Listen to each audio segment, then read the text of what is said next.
Good afternoon, everyone. Thank you very much to coming to this session. And thank you, Professor Wang, and thanks to the organizer of the conference invited me to give a talk here. And my name is Lianqing Liu. I come from Shenyang Institute of Automation. And today, I want to introduce what I have done in the past several years. And here is the outline of this talk. Before I give the talk, I would like to give an attachment to my institute. I come from Shenyang Institute of Automation. Actually, Shenyang Institute of Automation is one of the earliest units that do robotic research in China. The first industry robot, the first underwater robot, and the first walking robot, and the first nuclear robot, all are produced by SIA. And in recent years, we have many new progress. And in China, we have yearly technology progress top 10 of China. And actually, in the past several years, nearly each year, we have one product that belongs and elect to this election. And in my institute, and we also do bio-inspired robots in my group. And here shows the biomimetic insect robot. And this robot is just, the size of the robot is just like a coin. And all the battery sensor are integrated in this small stuff. And it's can running for over 20 minutes. And we also do some snake robot. Yeah, it can crawling, it can rolling, it even can swimming in the water. And we also do the flapping wing robot. And this robot, the weight is just 6 grams. And it's very thin. And it can flying for over 20 minutes. And the robot looks very nice. But comparing to the animal, we mimic the animal, the insects, the truly snake, and the dragon flying. And our robot is a dwarf, The nature is always elegant.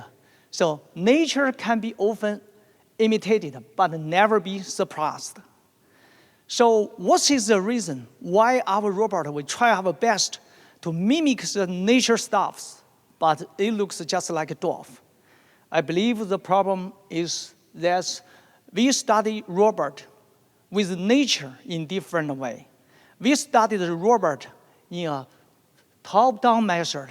We designed from big to small. For example, we have the robot, and then based on the size of the robot, we design the structure, the rigid structure. And then we choose the motor, and we choose the battery. And later on, and we developed the software. The software and the hardware, they are separated with each other. But let's see how nature works. And we have biomoleculars, we have cytomembrane, and then cell, tissue, and it's the whole body. It's a bottom-up way. We from the small to big. And the software is embodied into the body itself.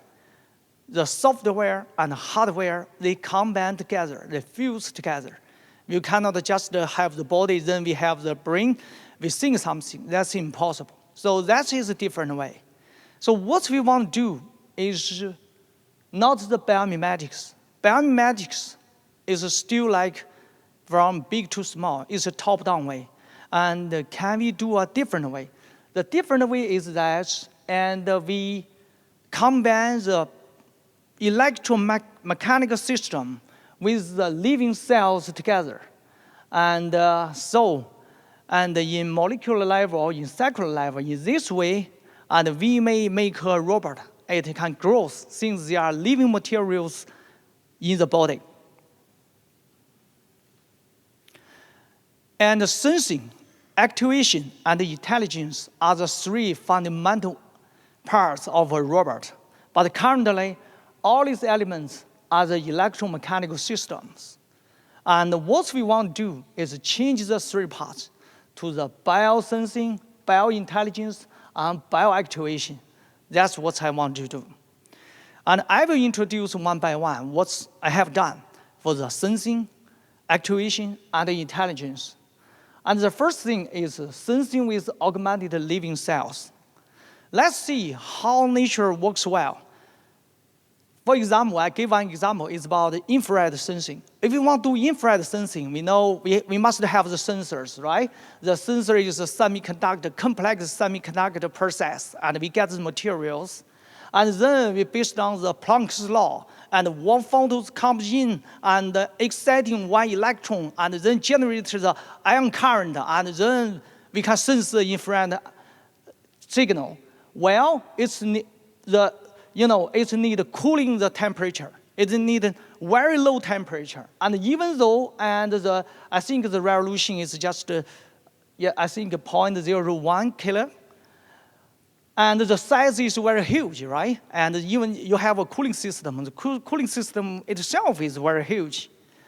But let's see how nature works. And let's see snake for the infrared sensing. And the snake, we have to do some experiments.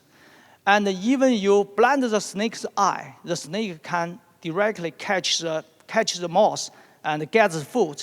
And the reason is the snake, they sense the infrared signal is not based on the electromechanical system. It's based on the ion channels.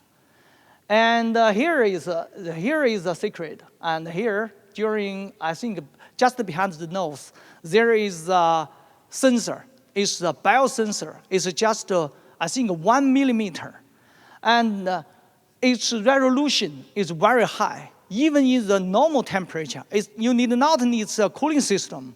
And it can go to 1,000 K. And the size is very small. So what we want to do is, can we, just get this, find what's the reason why the snake can sense so well. And we get their molecular. And then we transfer these molecules to the living cells. Then the cell can work like a snake. It can sense the signal. So that's what we want to do. And this is, we cooperate with the biologist friends, and we found that why the snake can sense the infrared is because there is one ion channel. We call it AAA1. Yeah. That is AAA1. Actually, that's, I think, 3 years ago, and the discovery of AAA1, we got the Nobel Prize. And after we get this, we know that AAA1 is the secret. That's how snakes sense the infrared. And we use optogenetics, and we transfer this protein into a living cell. Then the living cell, it has some, when the photons comes in, that will excite the ion channel, and then they will generate the ion current. And this is super sensitive, and then all the electromechanical system. And we also do automation. We have a feedback optimization process that we just screen the cells. We want to get the best cell and to do the sensor. And and from here you can see different cells have different sensitivity. But when we want to do a sensor, and we want to choose the best cell, right? And we know even we have some electrical systems, and their performance maybe is different. So is the cells. And this is, you can see, this is a performance. And when light on, and the difference is kind of small. But for this one, the difference is huge. And we want the huge difference. The huge difference is, and the sensitivity is higher. So how to identify the cells with better photosensitivity? You may say we use the fluorescence way. No, the fluorescence way is poison to the cells. We want to use the label-free way. So we developed one technology, we call it OET, and I think 10 years ago. And comparing to optical tweezers, and optical tweezer is from optical to mechanical. And here is optical to electrical and to mechanical. In this way, optical tweezers, the power is often huge, and the huge power may damage the cells. But if you use the OET technology from optical to electrical and to mechanical, and the power density is only 1 millionth, 1 millionth of the optical tweezers. And you shed the light to the special shape, and the force is that shape. and I will just show. If you share the light is like a circle, and the light is very comfortable, you can directly use your eyes to see the light. The light is very healthy to the cells. And after we do the experiment, and the cells still can be cultured and living very well. And also we can use the light for bulk manipulation. And from this picture, you can see there's a different cell rotating. What's the reason? There's two different cells. One is, I think it's cancer cell, one is blood cell. Actually, the cancer cell is just rotating very much. What's the reason? The reason is that the different cells, and just in the same light, they generate different force. So we make a further calculation. That is, the photosensitivity is better. That's the cell's membrane and the capacitance is bigger. I mean, the bigger membrane capacitance leads to a bigger force. So based on this difference, actually, we can based on the force difference to screen the cells and get the best photosensitivity cell. And here is what we've done. Here you can see, and there's all is optogenetic cells. It's all have the AAA1 protein. But for some cells, it can just follow the light, but some are not. And who follows the light? That means the capacitance is higher. That means the protein density is higher. It will have a better sensitivity. And then we do an imaging system because we cannot have the millions of pictures. So we do the, how to say, is single pixel imaging. And we have one cell and we have a complex system. And then, once we have the image, it's just like our biological video pathways, right? And it's light comes in and the light go to the cell, and the cell will generate the ion current. And the ion current goes here, and this have image. Actually, in the future, if we have the interface, it can directly go into our brain because it's generated is ion current. Our brain likes ion current. So that may be an easy way for do a biocompatible sensors. And then we have this image, this all-infrared images. And we transfer, actually, it's like we transfer the snake's sensing activity into an electromechanical system. And I believe that's from literature, and we believe that's maybe the first that's using sync cell with ion current as a signal and to have the image. I mean, in the future, and we can training the cells, and we may get the similar level of sensitivity, just like snakes, and in our robot. This is the first thing I want to share with you. The second thing I want to share with you is about actuation and modeling. And actually, if we do robot, we know the payload ratio is always not that good, right? And our robot maybe has 200 kilogram. It can just have maybe just 100 or 200. The payload ratio is over low. But if we see the biological, natural stuff, animals like ants, and these can 400 times light itself. And the energy density is another issue.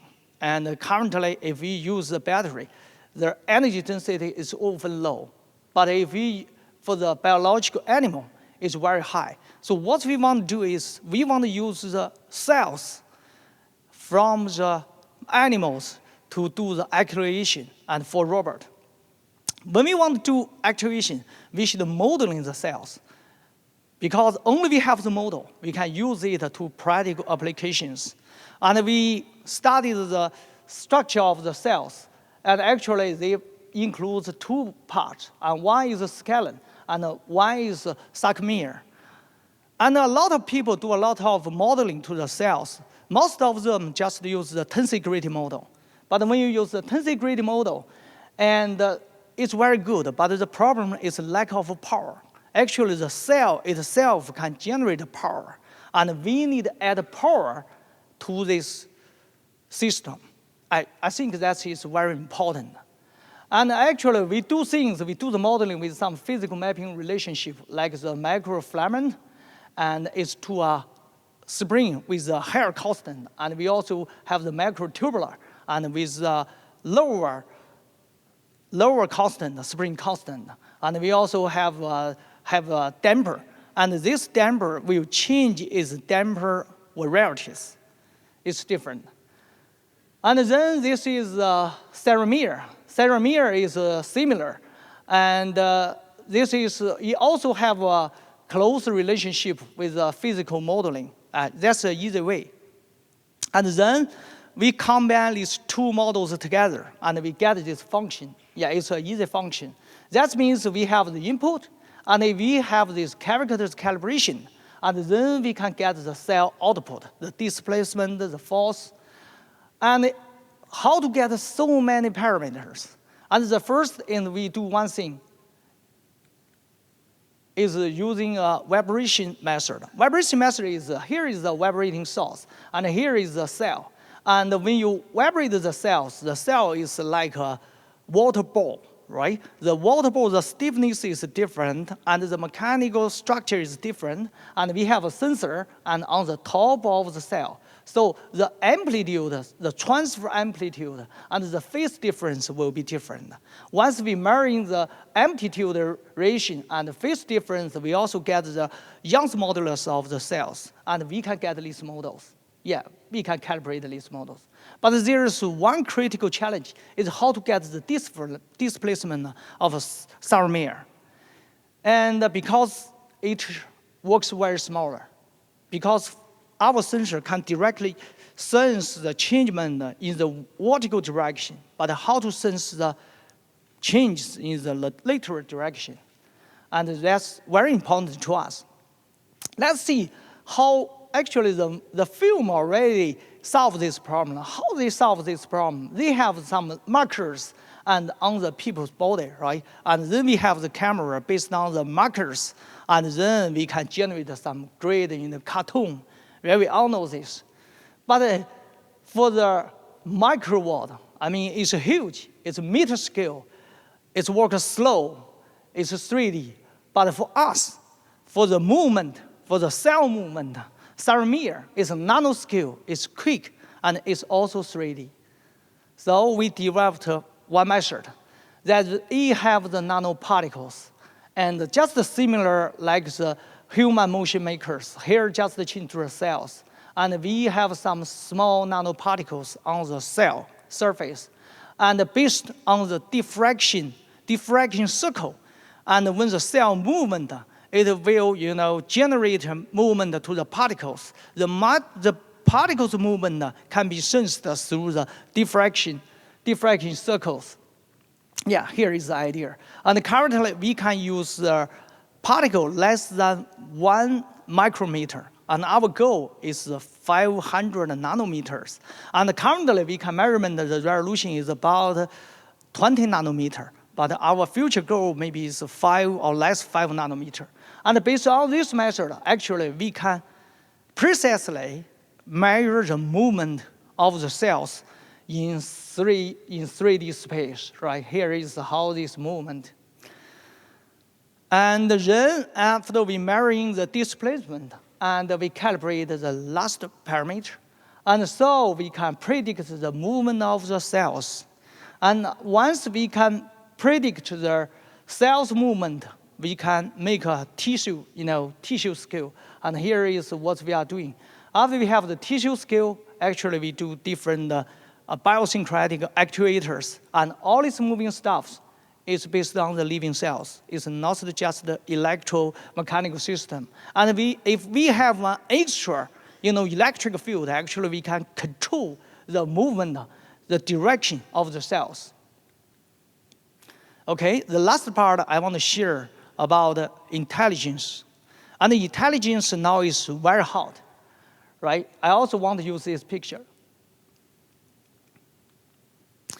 And there's a different way. One is a silicon-based intelligence, It works very good, like ChatGPT and all the artificial intelligence. And the problem is current silicon-based intelligence is data in and data out. Based on the data, and we get the intelligence. So it's, energy cost. We all know that's, there are huge, a lot of, novel card, and it's every day it's causes a lot electrical power. But if we see and how biological works, biological is very simple. It's just the neutral cells. They connect with each other. And for the people, for the biological animals, and the difference is here the intelligence is from data to data. And here is from action to intelligence. If we have a child, we should see, and the child learning things, they always practice by itself. They interact with the world, and based on their action, and they achieve the intelligence. Actually, neutrals are the only known basic unit to provide high cognitive function. That the biologists tell us. And behavior is the key of inspiring neutrals to generate intelligence. So my friends, and give me, I learned this picture from Professor He Chui, and he's for brain research and expert. He said that for the intelligence, one is perception, and another is cognition. Most of the AI, it works like a perception or cognition. He also say for the action, this is another of intelligence. I see a small movie. That's a very smart bird. This bird actually is very smart. And we can think about this. If we want to teach a robot can do this thing, and how long we need, and how complex is the program, and how much energy we will cost it. But for the bird, it's very easy for him. So what we want to do is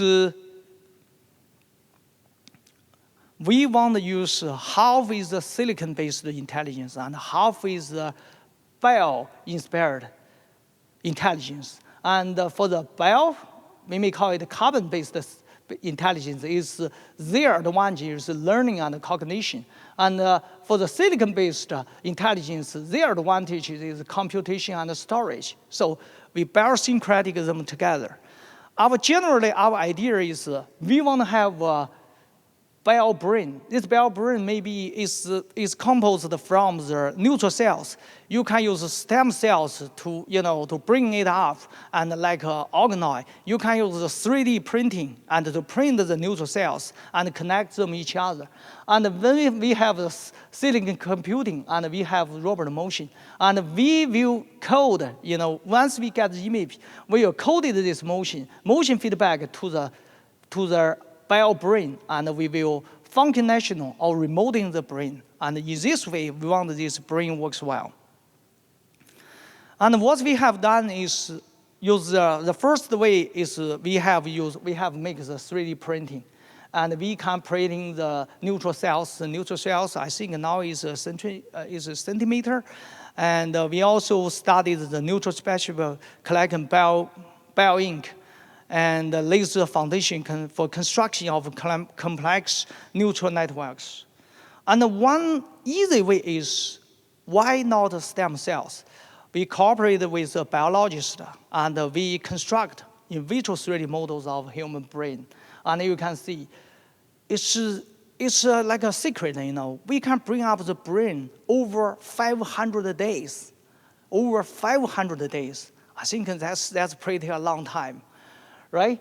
And we can see, and the brain is later, I will show that's the picture. They can generate some signal. Actually, that signal means this brain is kind of some intelligence. And here is, because in our brain, we have neutral cells, we have glial cells. Some for the neutral cells is excitatory, and for the glial cells, it's for the inhibitory, right? Then they can balance our brain. And we take a look and to see that for the brain we made, this is the constructed organoid, and this is the human brain. The ratio is similar, actually, and it's more close to the animal, more close to the nature brains. And here it shows that is our brain, they have different region, different area, and is in charge of different function. And actually, this is a multi-level network composed of different types of neurons. They have different signals. And also we can use the same neutral cells. Same neutral cells, also multiple level. And it can be used to expand the network capacity and overcome existing in vivo culture limitations. And the next important thing is how to code the image into the brain, right? And our brain and our eyes is automatically coded the signal into our brain. And here we also studied, I think most is based from the biologist study. And you see, and I just, in short, in one word, is we separate the image to some small areas for each area, and we coded this image. For example, and the more light, that means, and this value is higher, and the trigger time is earlier. That is a simple way than to code the image. And after code the image, we also, once we have a signal, and we should decode the signal. And here, currently, we have 7 different neutral discharge models and were decoded, and the accuracy is over 90. And we also built a multi-source stimulation platform because we want to stimulate the cells and to change the connectivity, and then can change its function. And later on, and we, this is a moving robot, but their brain is the bio brain. It's not the CPU or FPGA or such things. It's just use the neutral brain to control the robot. And he can, he can recognize the, just the three labels. He can recognize the labels and based on the labels, and he can move directly. And in the future, I think the neutral will keep evolution. It can do more smart things.